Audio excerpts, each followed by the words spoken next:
खुदा से वही लोग करते हैं प्यार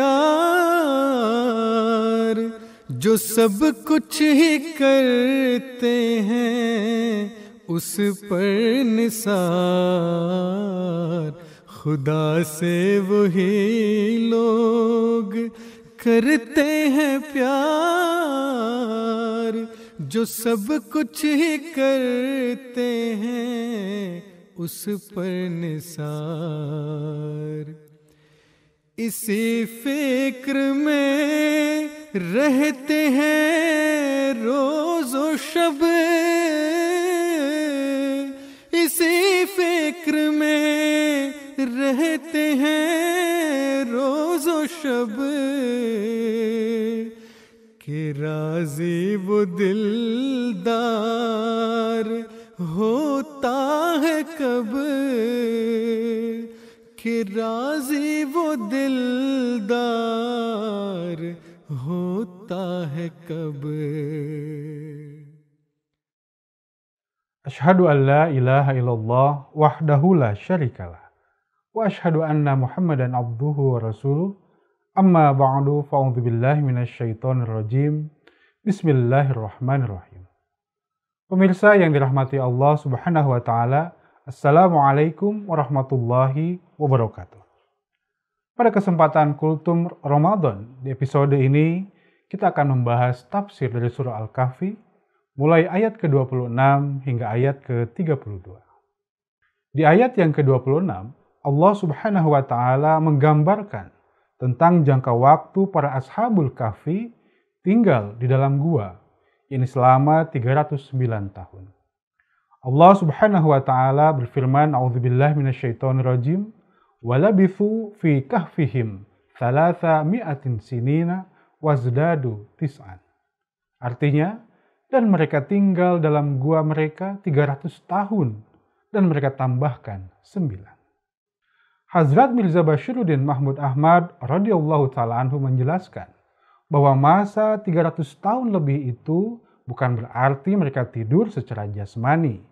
Namun yang terjadi sebenarnya adalah mereka tertidur dari kegiatan dakwah secara terbuka, mengingat konsekuensi yang sangat brutal saat itu jika tertangkap oleh pihak penguasa. Di masa ratusan tahun tersebut, orang-orang Kristen awalin memilih untuk melakukan kegiatan keagamaan secara sembunyi-sembunyi di tempat-tempat rahasia. Faktanya, saat itu mereka mengalami tindakan penindasan yang begitu sadis dan sangat beresiko hingga hilangnya nyawa. Sehingga mereka terpaksa harus mencari tempat perlindungan hingga ke dalam gua-gua dan tempat-tempat persembunyian lainnya.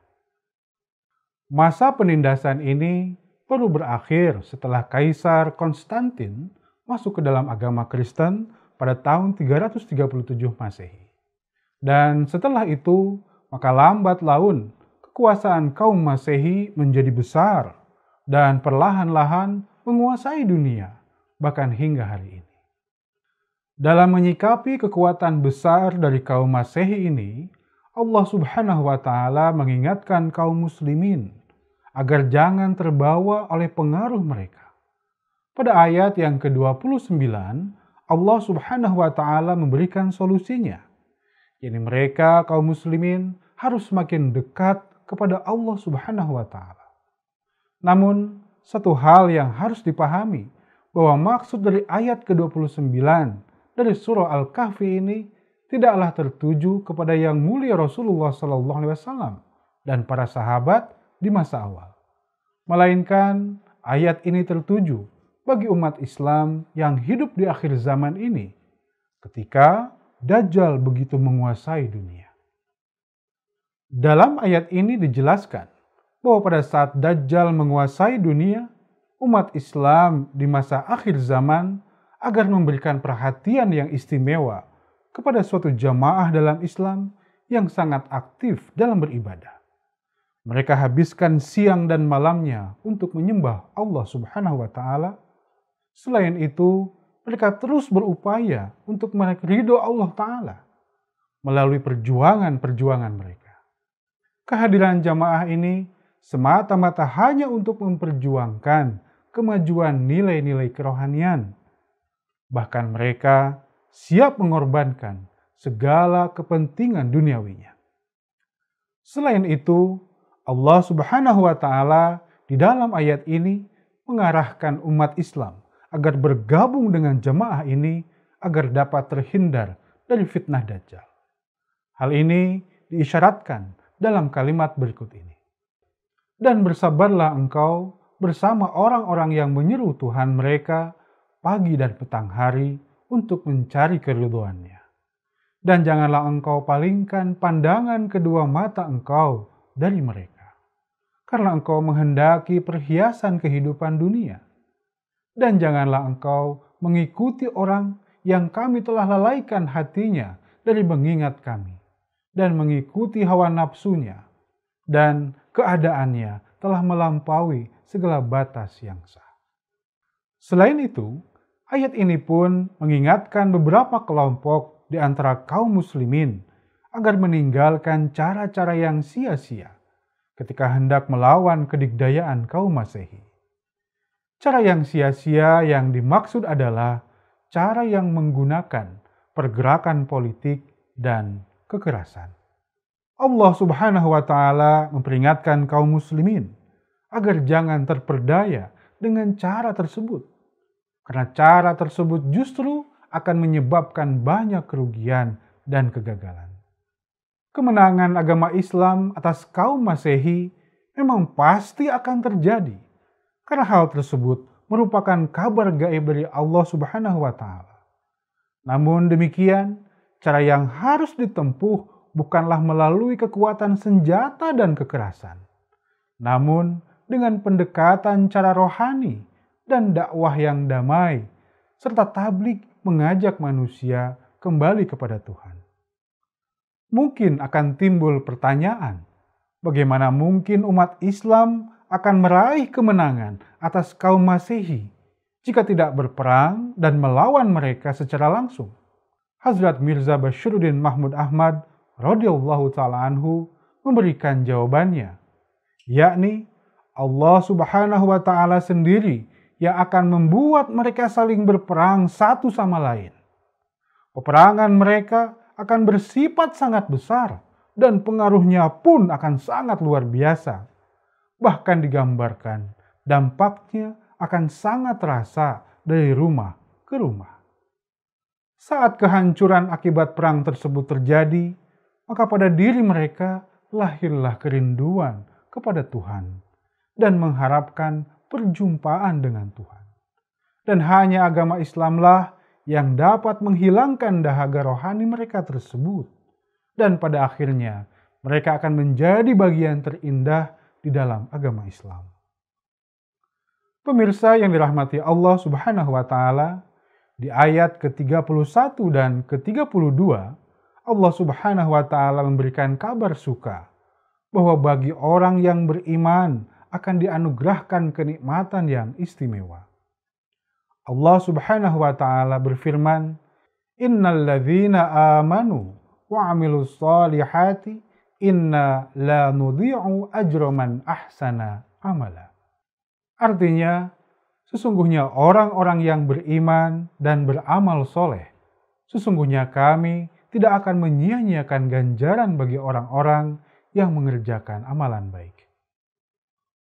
Ulaika lahum jannatu adnin tajri min tahtihimul anhar yuhallawna fiha min asawira min dhahabin wa yalbasuna thiyaban khudran min sundusin wa istabrakin muttaqiina fiha alal araik ni'mat thawabu wa hasunat murtafaqa. Mereka itulah yang bagi mereka ada kebun-kebun abadi yang di bawahnya mengalir sungai-sungai. Mereka di dalamnya akan dihiasi dengan gelang-gelang emas, dan mereka akan mengenakan pakaian dari sutra yang halus, berwarna hijau, dan sutra yang tebal. Mereka di dalamnya duduk bersandar pada dipan-dipan yang indah. Alangkah baiknya ganjaran itu, dan alangkah indahnya tempat tinggal itu. Di dalam ayat ini digambarkan bagaimana kaum muslimin akan diberikan emas, yang artinya akan diberikan kekuasaan dan kerajaan, beserta segala penghormatan yang istimewa. Kaum muslimin akan menjadi penguasa kerajaan-kerajaan yang luas dan kuat, serta akan menikmati kehormatan dan kemuliaan yang besar. Dan wanita-wanita mereka pun akan mengenakan pakaian yang terbuat dari sutra yang halus dan kain brokat tebal dengan tenunan benang emas. Nubuatan ini sempurna ketika hazanah-hazanah dari Parsi dan Roma telah diletakkan pada kaum muslimin. Pemirsa yang dirahmati Allah Subhanahu wa taala, demikianlah kultum kajian tafsir yang dapat saya sampaikan pada kesempatan episode kali ini. Semoga dapat bermanfaat untuk kita sekalian. Amin. Wa akhiru dawana alhamdulillahirabbil alamin. Wassalamualaikum warahmatullahi wabarakatuh. कि राजी वो दिलदार होता है कब, कि राजी वो दिलदार होता है कब.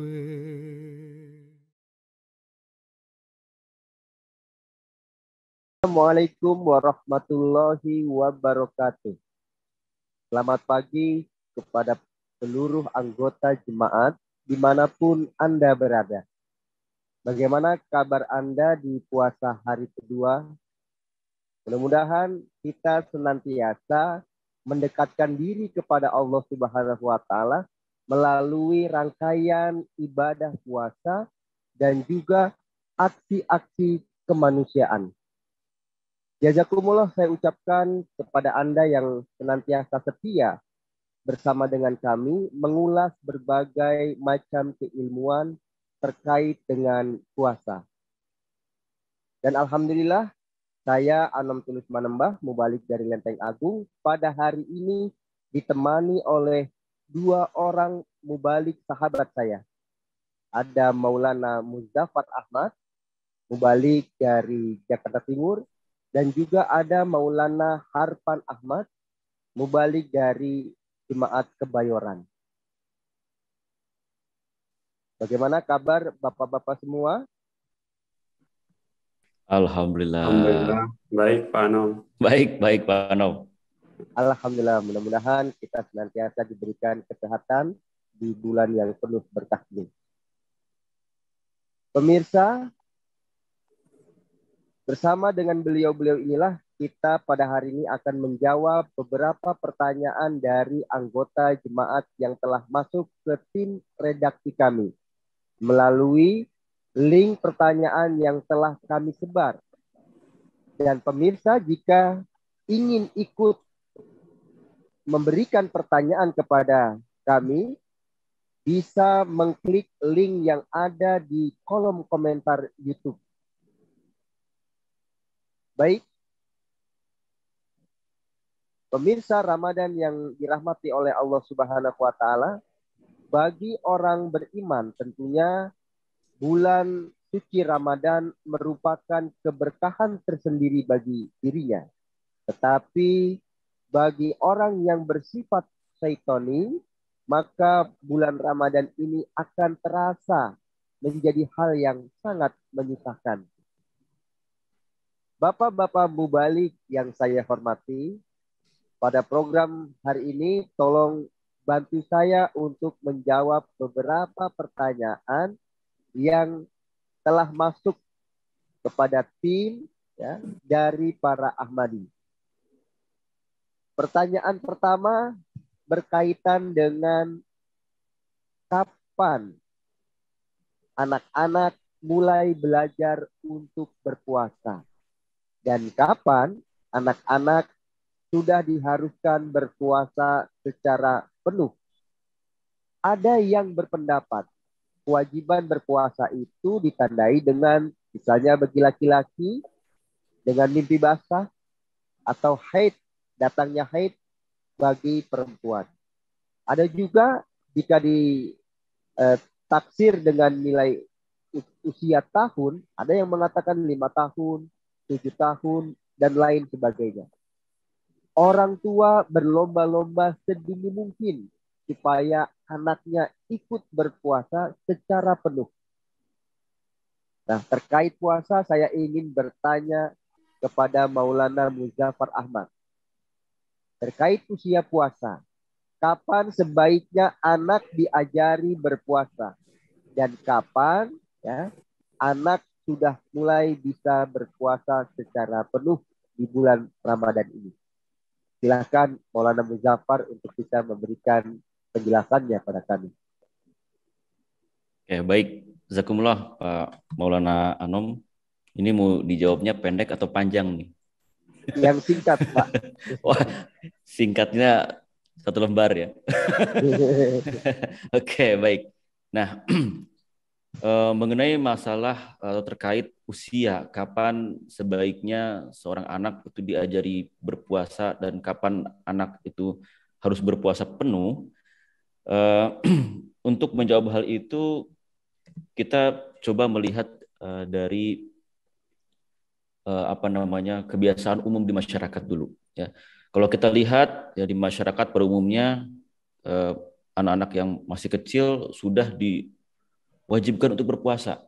Ya, memang mereka mengatakan bahwa hal itu tidak menjadi wajib bagi mereka, tetapi ya, banyak anak-anak yang katakanlah masih usia kecil, kemudian mereka harus berusaha untuk berpuasa sehari penuh. Ya, kalau misalkan tidak berpuasa nanti kalau berpuasa nanti akan diberi hadiah dan lain sebagainya.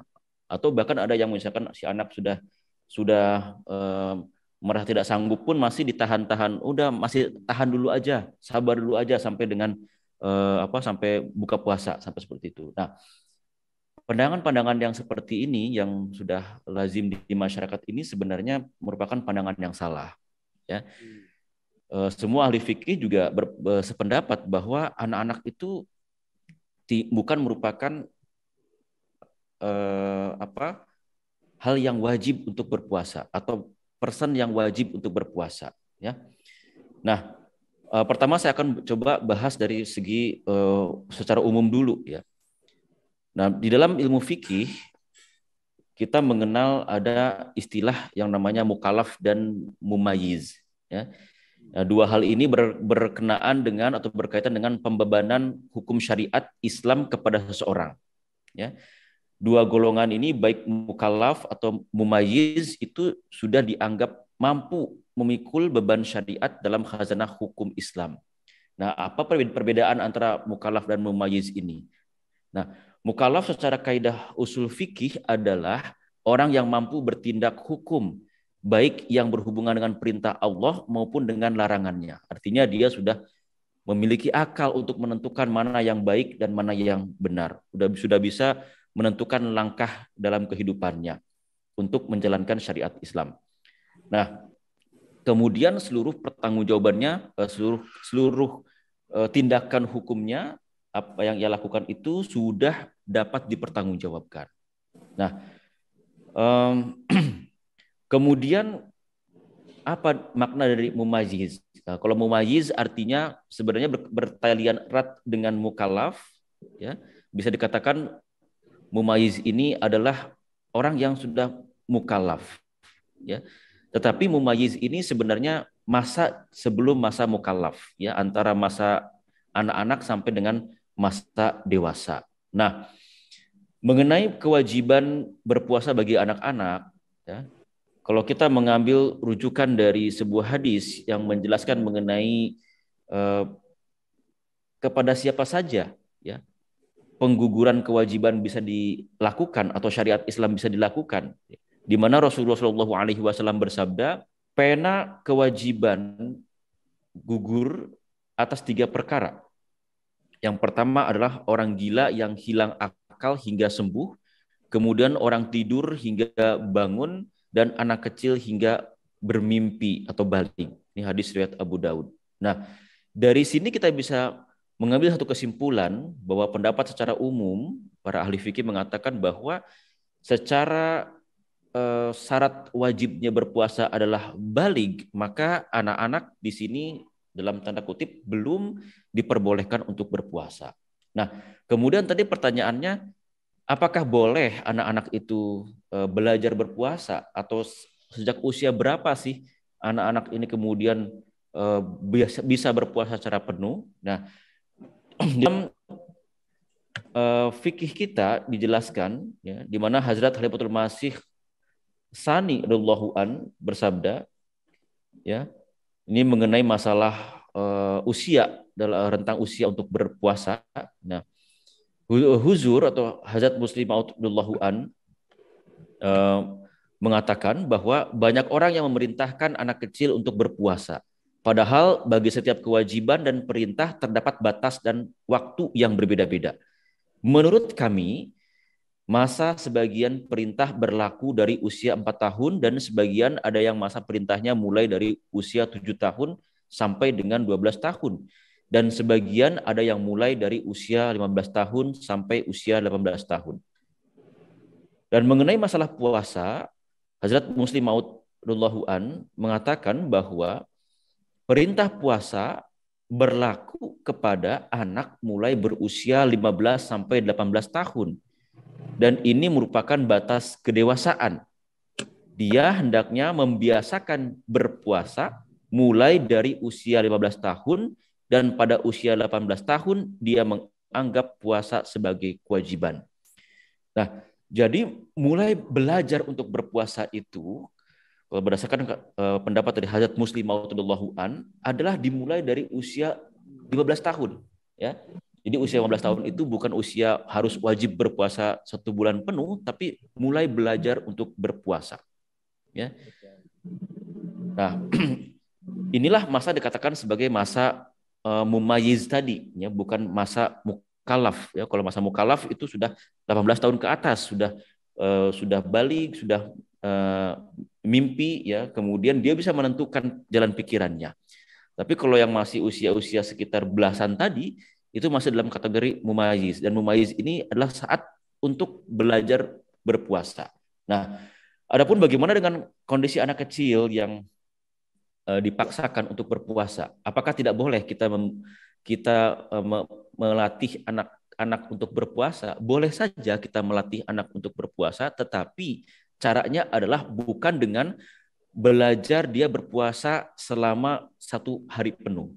Ya, bisa saja misalnya anak-anak kita yang masih usia katakanlah 7 tahun, 8 tahun, kita coba untuk belajar ikut membiasakan diri bangun sahur, ya. Kita ajak untuk bangun sahur, kemudian kita beri kewajiban untuk sampai selesai, sampai tengah hari pun boleh untuk belajar berpuasa. Mungkin seperti itu, Pak Anom. Baik, jazakumullah kepada Maulana Muzaffar Ahmad. Saya kira penjelasannya sudah sangat jelas ya. Fase mumayyiz, kemudian fase mukallaf itu usia-usianya pun sudah disebutkan. Bagi kita para orang tua, kemudian jangan pernah memaksakan anak-anak kita ya, sebelum setidaknya usia 15 tahun itu untuk berpuasa secara full. Karena secara kaidah ilmu fikih pun mereka masih diberikan kelonggaran untuk menjalani kewajiban ibadah puasa. Baik, kita akan beralih kepada pertanyaan kedua dari para Ahmadi, yaitu pertanyaannya soal sidang isbat. Nah, hal ini cukup ramai ya. Konon katanya beberapa tahun silam untuk sidang isbat ini menghabiskan anggaran bisa mencapai 8 miliar. Karena ada sebuah perbedaan metode yang digunakan umat muslim untuk menentukan awal puasa. Ada yang dengan harus melihat hilal dengan segala syarat-syarat yang harus terpenuhi, atau juga melalui perhitungan. Sehingga ini membuat perbedaan dalam menentukan awal puasa Ramadan. Namun kita tidak membahas tentang metodenya, tetapi pertanyaannya saya ingin berikan kepada Maulana Arfan Ahmad. Pertanyaannya adalah, apakah di masa Nabi Muhammad SAW ada sidang isbat yang seperti kita saksikan di Indonesia? Atau bagaimana sejarahnya di zaman Nabi Muhammad SAW soal sidang isbat ini? Silakan Maulana Arfan. Ya, Pak Anam, jazakumullah sanal jaza untuk pertanyaannya. Ya, isbat ya secara bahasa kan itu memiliki arti menentukan. Jadi yang dimaksud dengan sidang isbat adalah sidang untuk menentukan atau sidang penentuan. Ya, apa yang harus ditentukan ya sesuai dengan subjeknya. Jika kemudian yang ingin ditentukan adalah awal puasa, yakni Ramadan, ya maka sidang isbat Ramadan, kan seperti itu. Kemudian jika yang ditentukannya adalah yang menjadi subjeknya adalah Idul Fitri, maka sidang isbat itu dilakukan untuk sidang isbat Syawal, ya, penentuan bulan baru Syawal. Tadi pertanyaannya, apakah di zaman Rasulullah Shallallahu Alaihi Wasallam ada sidang isbat seperti itu? Ya. Jika yang digambarkan adalah sebagaimana sidang isbat yang dilakukan oleh pemerintahan saat ini, ya, seperti juga yang dilakukan oleh pemerintahan kita, ya, dengan penuh tata cara seremonial, ya tentu sidang seperti itu tidak ada di zaman Nabi Shallallahu Alaihi Wasallam. Ya. Praktek penentuan masuknya puasa Ramadan ataupun masuknya bulan Syawal yang menandakan Idul Fitri di zaman Rasulullah Shallallahu Alaihi Wasallam dilakukan dengan sangat sederhana, ya, sesuai dengan keadaannya ketika itu. Dalam hadis dijelaskan Rasulullah Shallallahu Alaihi Wasallam bersabda bahwa berpuasalah kamu dengan melihat hilal, ya, dan berbukalah kamu dengan melihatnya juga. Apabila ada awan yang menutupi sehingga hilal itu tidak terlihat, ya maka genapkanlah bilangannya. Jadi dari 29 menjadi 30. Ya. Dan sebelum melihat hilal, janganlah merayakan atau janganlah menyambut bulan baru. Nah, sabda Rasulullah Shallallahu Alaihi Wasallam ini menjadi pegangan umat Islam di masa itu. Ya, jadi sehingga jika ada orang yang kemudian melihat hilal, maka ya mereka mulai melakukan puasa. Dengan hanya kesaksian dari seorang saja yang dipercaya bahwa dia melihat hilal, maka puasa sudah bisa dilaksanakan. Ya. Dan untuk penentuan Idul Fitri, ya dengan kesaksian 2 orang. Ya. Jadi inilah praktek yang biasa dilaksanakan. Namun memang di akhir bulan Sya'ban, ya Rasulullah Shallallahu Alaihi Wasallam selalu, ya, mengingatkan umat Islam, ya, tentang akan hadirnya bulan Ramadan dan mengingatkan mereka untuk senantiasa bersiap-siap melaksanakan ibadah di bulan Ramadan. Seperti itu mungkin Pak Anom secara singkat, ya, gambaran bagaimana penentuan awal puasa itu, ya, di zaman Nabi Shallallahu Alaihi Wasallam. Sangat simpel, ya, apa yang beliau lakukan dalam menentukan awal bulan Ramadan. Ya, demikian sederhana. Jazakumullah penjelasannya dari Maulana Arfan Ahmad. Mudah-mudahan ini menjadi jelas bagi kita, ya, bahwa penetapan awal dari bulan Ramadan itu prakteknya ada di zaman Rasulullah SAW, dan beliau terasa membuat segala sesuatunya menjadi simpel, ya, tidak menyulitkan para sahabat atau umatnya di dalam menentukan. Namun tentunya kita sebagai warga Indonesia yang baik, kita tentu mengikuti aturan-aturan yang telah dibuat oleh pemerintah Indonesia berkaitan dengan sidang isbat. Makanya di jemaat kita memakai aturan hasil dari musyawarah isbat dalam menentukan awal Ramadan. Baik Bapak-Bapak Mubalik, jazakumullah karena kita sudah menjawab 2 pertanyaan seputar Ramadan dari para anggota kita yang telah mengirimkan pertanyaannya. Sekarang saya ingin melanjutkan pembahasan tafsir kita berkaitan surah Al-Kahfi. Banyak sekali yang menjelaskan di dalam surah Al-Kahfi itu tentang kisah 7 orang pemuda yang konon ditidurkan selama 309 tahun. Waktu yang sangat lama ya. Secara normal tidak mungkin seseorang tidur selama 309 tahun. Saya ingin bertanya kepada Maulana Muzaffar Ahmad. Mohon dijelaskan kepada kami secara singkat. Sebenarnya ini pemuda seperti apa? Dari mana? Kok bisa tidur selama 309 tahun? Apakah benar hal ini terjadi secara jasmani 309 tahun? Silahkan Maulana dijelaskan. Oke, baik. Jazakumullah Pak Anom. Nah, ini luar biasa ya, hebat kalau ada manusia super ya, kayak yang sering kita lihat di film-film, ini juga super namanya. Tidur super ya. Jadi 7 orang yang memiliki kekuatan super untuk bisa tidur lama atau berhibernasi ya. Nah, memang kita sering mendengar ya kisah mengenai disebutnya kisah Ashabul Kahfi ya.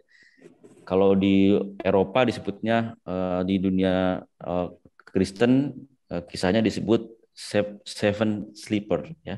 Seven sleepers ya, sleepers ya. Jadi 7 orang yang tertidur lama gitu. Nah, nah jadi kisah ini juga sangat sangat sering kita dengar, bukan hanya di agama Islam saja, di agama-agama yang lain pun, termasuk di Kristen, ya, Yahudi juga kisah ini ada. Nah, tapi memang sangat betul-betul digaung-gaungkan kisah itu di dalam agama Islam. Nah, kalau kita melihat sebenarnya kisah ini merupakan kisah Israiliyat, ya, bukan kisah yang bersumber dari kisah Muslim ya atau kaum muslimin, tapi dari kisah Israiliyat. Nah, ada kemungkinan bahwa 7 orang pemuda yang dikisahkan dalam Ashabul Kahfi ini adalah merupakan pengikut dari Nabi Isa alaihissalam, ya, pengikut dari Nabi Isa alaihissalam. Seperti yang kita ketahui, ya, ketika Nabi Isa alaihissalam mendakwakan diri, kemudian banyak orang yang masuk ke dalam mengikuti ajaran Nabi Isa alaihissalam pada waktu itu, ya, orang-orang Yahudi, ya, Romawi pada saat itu mengejar-ngejar pengikut Nabi Isa alaihissalam, sehingga pengikut Nabi Isa ini kemudian terpencar, yang 12 suku Bani Israel itu terpencar, ya, terpencar sampai kemana-mana. Dan Nabi Isa alaihissalam pun ditugaskan untuk mengumpulkan kembali. Nah, kalau ditanya, ya, jadi kalau ditanya dari kaum mana, itu ada kemungkinan dari kaum Nasrani atau pengikut dari Nabi Isa alaihissalam. Nah, kemudian pertanyaannya, apakah benar mereka yang 7 orang ini, bahkan ada ceritanya 7 orang ditambah ada lagi seekor anjing, ya, nah, seekor anjing. Nah, apakah benar mereka itu tertidur selama 309 tahun, kemudian ketika ada seseorang peternak yang datang membuka batu, kemudian terbangun, mereka ada seseorang yang pergi ke kota, dan ternyata sudah berubah. Nah, ternyata di sana kota itu sudah Nasrani, ya, sudah menganut Nasrani. Nah, Hazrat Muslih Maud radhiyallahu an menjelaskan mengenai kisah ini bahwa masa 300 tahun atau 309 tahun itu bukan berarti mereka tidur secara jasmani, ya. Karena seorang manusia tidak bisa tidur sampai selama itu. Ya, secara logika, secara ilmu pengetahuan pun seorang manusia tidak bisa tidur lama seperti itu. Ya, kalaupun tidur lama, dia mungkin sudah mati suri atau sudah meninggalkan dunia ini. Ya, jadi tidak ada manusia yang memiliki kemampuan untuk tidur bisa lama berhibernasi sampai ratusan tahun. Nah, secara logika, sehingga dikatakan bahwa kisah ini mereka bukan tidur secara jasmani, namun yang sebenarnya adalah kisah ini merupakan kisah maknawi. Jadi mereka tertidurnya mereka itu, ya, yang terjadi adalah kegiatan mereka, ya, pengembangan mereka. Pada saat itu kan pengikut agama Kristen atau pengikut Nabi Isa alaihissalam itu sedang mendakwahkan, ya, menyebarkan ajaran Nabi Isa alaihissalam. Tetapi karena dikejar-kejar oleh penguasa pada saat itu, ya, mereka kemudian akhirnya memberhentikan, menidurkan kegiatan dakwah mereka itu secara terbuka. Karena konsekuensinya kalau mereka berdakwah secara terbuka, mereka akan ditangkap, ya, kemudian bisa dihukum mati oleh penguasa pada saat itu. Nah, sehingga kalau kita lihat bukti sejarahnya ada, ya, ada kita bisa melihat banyaknya katakombe di bawah kota Yerusalem, ya, atau di kota-kota yang lain yang digunakan oleh kaum Nasrani awalin ini untuk bersembunyi dari para penguasa. Mereka tetap beraktivitas di dalamnya selama ratusan tahun, tapi mereka tidak mendakwahkan itu ke luar dari katakombe itu. Nah, kemudian mereka baru, ya, keluar dari katakombe itu, penindasan itu baru berakhir setelah Kaisar Konstantin masuk ke dalam agama Kristen pada tahun 337 Masehi. Nah, setelah itu umat Kristiani atau Nasrani kemudian bisa menyebar sampai ke seluruh dunia hingga saat ini. Begitu, Pak Ano. Baik, berarti ini berkaitan dengan sejarah penyebaran agama Kristiani, ya, tentang 7 pemuda yang tertidur selama 309 tahun itu. Ini terasa lebih masuk akal, ya, bahwa di dalam Al-Quran menggambarkan tentang perkembangan kaum Nasrani dalam pendakwaannya yang sempat terhenti dikarenakan penganiayaan yang luar biasa yang didapatkan oleh pengikut Nabi Isa alaihissalam. Ya, betul sekali, Pak. Juga merupakan sebuah hal yang wajar, ya, jika penganiayaan terlalu kuat, maka metode dakwah itu bisa divakumkan, bisa ditidurkan. Alhamdulillah kita telah mendapatkan penjelasan yang begitu gamblang dari Maulana Jafar Ahmad. Sekarang saya ingin melanjutkan kembali pembahasan yang di hari pertama puasa kemarin berkaitan dengan Dajjal. Bahwa surah Al-Kahfi ini dalam banyak hadis selalu dikaitkan dengan pembahasan Dajjal, ya. Jadi kemarin telah dijelaskan bagaimana siapa itu Dajjal dan bagaimana bahayanya dari Dajjal. Nah, saya ingin bertanya kepada Maulana Harfan pada saat ini, berdasarkan dari surah Al-Kahfi, mohon dijelaskan kepada kami bagaimana cara kita sebagai umat muslim ini bisa menang menghadapi bahaya Dajjal di akhir zaman ini. Silakan Maulana dijelaskan. Iya, Anum. Jazakumullah. Ya, bagaimana kita menyelamatkan diri atau bahkan unggul, ya, dari fitnah Dajjal ini. Ada satu sabda, ya, dari Rasulullah Shallallahu Alaihi Wasallam, di mana beliau bersabda, "Man hafiza asyra ayatin min awali suratil kahfi, ya, usima minad dajjal." Yani barang siapa yang menghafal, ya, 10 ayat pertama dalam surah Al-Kahfi, maka dia akan terpelihara dari fitnah Dajjal. Ya.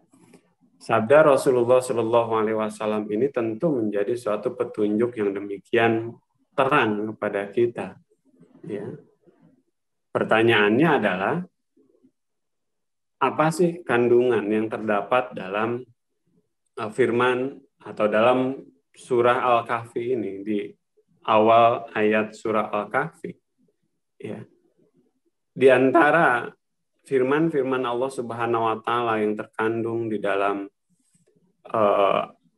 awal-awal ayat surah Al-Kahfi ini, yang paling mencolok menjadi ciri daripada Dajjal adalah terdapat pada ayat ke-5 ya sampai ke-6, di mana Allah Subhanahu wa taala berfirman, wa yunzirul ladzina qalu takhazallahu walada.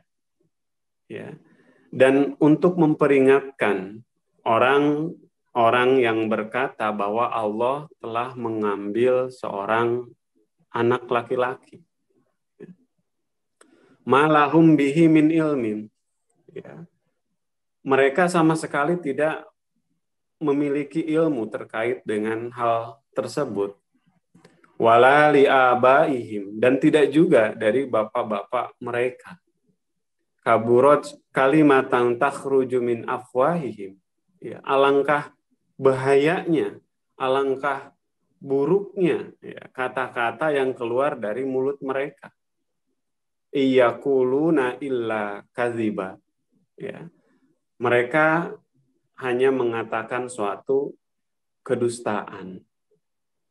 Firman Allah Subhanahu wa taala ini yang menjadi suatu pedoman bagi kita bahwa untuk selamat daripada fitnah Dajjal, ya, maka tentu seorang mukmin, seorang muslim harus memiliki ketauhidan yang kuat lagi kokoh. Ya. Di dalam keyakinan umat Islam umum ada satu akidah yang membuka jalan masuknya fitnah Dajjal tersebut. Di antaranya adalah meyakini Nabi Isa alaihissalam masih hidup di langit dengan jasad kasarnya. Ya.